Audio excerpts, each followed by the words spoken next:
स्वर्ग और नरक। एक बुजुर्ग औरत मर गई। यमराज उसे लेने आए। औरत ने यमराज से पूछा, आप मुझे स्वर्ग ले जाएंगे या नरक? यमराज बोले, दोनों में से कहीं नहीं। तुमने इस जन्म में बहुत ही अच्छे कर्म किए हैं, इसलिए मैं तुम्हें सीधे प्रभु के धाम ले जा रहा हूँ। बुजुर्ग औरत खुश हो गई, बोली, धन्यवाद, पर मेरी आपसे एक विनती है। मैंने यहाँ धरती पर सबसे बहुत स्वर्ग नरक के बारे में सुना है। मैं एक बार इन दोनों जगहों को देखना चाहती हूँ। यमराज बोले, तुम्हारे कर्म अच्छे हैं, इसलिए मैं तुम्हारी यह इच्छा भी पूरी करता हूँ। चलो, हम स्वर्ग और नरक के रास्ते से होते हुए प्रभु के धाम चलेंगे। दोनों चल पड़े। सबसे पहले नरक आया। नरक में बुजुर्ग औरत ने जोर जोर से लोगों के रोने की आवाज़ सुनी। वहाँ नरक में सभी लोग दुबले पतले और बीमार दिखाई दे रहे थे।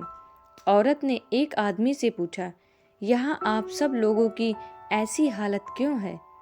आदमी बोला, तो और कैसी हालत होगी? मरने के बाद जब से यहाँ आए हैं, हमने एक दिन भी खाना नहीं खाया है। भूख से हमारी आत्माएं तड़प रही हैं। बुजुर्ग औरत की नज़र एक विशाल पतीले पर पड़ी, जो कि लोगों के कद से करीब 300 फुट ऊंचा होगा। उस पतीले के ऊपर एक विशाल चम्मच लटका हुआ था। उस पतीले में से बहुत ही शानदार खुशबू आ रही थी। बुजुर्ग औरत ने उस आदमी से पूछा, इस पतीले में क्या है? आदमी मायूस होकर बोला, यह पतीला बहुत ही स्वादिष्ट खीर से हर समय भरा रहता है। बुजुर्ग औरत ने हैरानी से पूछा, इसमें खीर है तो आप लोग पेट भर के यह खीर खाते क्यों नहीं? भूख से क्यों तड़प रहे हो? आदमी रो रो कर बोलने लगा, कैसे खाएं? यह पतीला 300 फीट ऊंचा है। हम में से कोई भी उस पतीले तक नहीं पहुंच पाता। बुजुर्ग औरत को उन पर तरस आ गया। सोचने लगी, बेचारे खीर का पतीला होते हुए भी भूख से बेहाल हैं। शायद ईश्वर ने इन्हें यही दंड दिया होगा।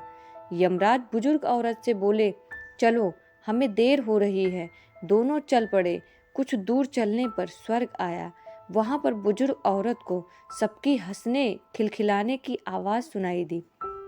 सब लोग बहुत खुश दिखाई दे रहे थे। उनको खुश देखकर बुजुर्ग औरत भी बहुत खुश हो गई। पर वहाँ स्वर्ग में भी बुजुर्ग औरत की नज़र वैसे ही 300 फुट ऊंचे पतीले पर पड़ी, जैसा नर्क में था। उसके ऊपर भी वैसा ही चम्मच लटका हुआ था। बुजुर्ग औरत ने वहाँ लोगों से पूछा, इस पतीले में क्या है?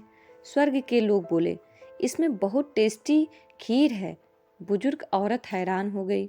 उनसे बोली, पर यह पतीला तो 300 फीट ऊंचा है। आप लोग तो इस तक पहुंच ही नहीं पाते होंगे, तो आप लोगों को खाना मिलता ही नहीं होगा। आप लोग भूख से बेहाल होंगे, पर मुझे तो आप सभी इतने खुश लग रहे हो। ऐसे कैसे लोग बोले? हम तो सभी लोग इस पतीले में से पेट भर के खीर खाते हैं। औरत बोली, पर कैसे? पतीला तो बहुत ऊंचा है। लोग बोले, तो क्या हो गया? पतीला ऊंचा है तो यहाँ पर कितने सारे पेड़ हैं। ईश्वर ने यह पेड़ पौधे नदी झरने हम मनुष्यों के उपयोग के लिए ही तो बनाए हैं। हमने इन पेड़ों की लकड़ी ली, उसको काटा, फिर लकड़ियों के टुकड़ों को जोड़कर विशाल सीढ़ी का निर्माण किया। उस लकड़ी की सीढ़ी के सहारे हम पतीले तक पहुँचते हैं और सब मिलकर खीर का आनंद लेते हैं। बुजुर्ग औरत यमराज की तरफ देखने लगी। यमराज मुस्कुराए और बोले, ईश्वर ने स्वर्ग और नरक मनुष्य के हाथों में ही सौंप रखा है। चाहे तो अपने लिए नरक बना ले, चाहे तो अपने लिए स्वर्ग। ईश्वर ने सबको एक समान हालातों में डाला है। उसके लिए उसके सभी बच्चे एक समान हैं। वह किसी से भेदभाव नहीं करता है। वहाँ नरक में भी पेड़ पौधे सब थे और वह लोग खुद ही आलसी हैं। उन्हें खीर हाथ में चाहिए।